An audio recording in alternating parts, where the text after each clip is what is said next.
Moroni Taylor is a professional storyboard artist. He's worked on 16 different animated films during his career. In 2010, he started an online university called the Yeti School to teach storyboarding to students. Over the years, I've been involved with helping to train students and recent graduates, and I've gone on a lot of recruiting trips for the studio looking for people to fill positions as storyboard artists, and I've noticed a gap in skills, things that I think that kids aren't just learning, that aren't being taught at school. So I started a website called Yeti School to teach people how to do storyboarding and how to tell good stories in the film medium, specifically in animation. I've been doing storyboarding for about 20 years, so there's a lot of different problems I've come across over the years that I've learned how to solve. So I've taken particular principles that I think are valuable to the students, and I'll write a lesson about it. The lessons are all written.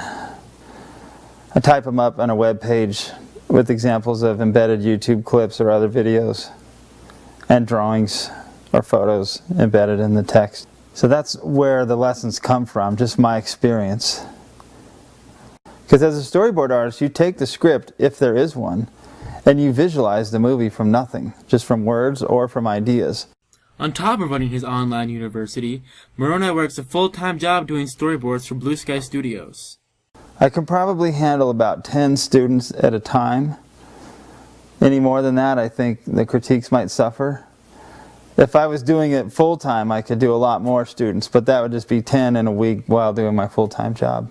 I've been careful not to bite off more than I can chew with Yeti School, and only do it once a week. And since I've written all those lessons in advance and taken that time outside of work, now I can just repost them and only have to spend my time critiquing students' work.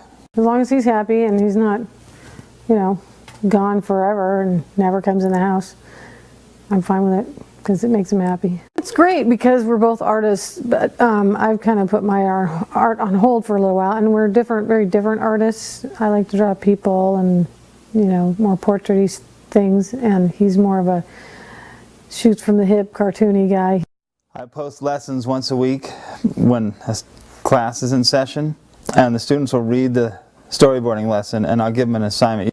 The website is pretty much free. Anyone can get on and read the lessons and go out on their own and try and make sense of it and do some storyboarding. The next level up, if someone actually wants to spend a bunch of time critiquing their work, that's the part I charge for, because it takes a considerable amount of time for me, for each student, in order for me to teach them the things that they need to know.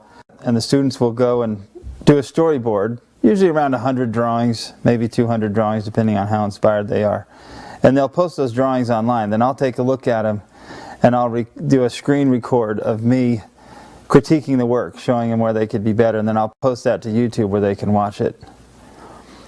This semester, though, I'm starting a new thing where I'm doing Google Hangouts, or doing like a web conference where I'll teach the lesson live with students so they have a better chance of feedback.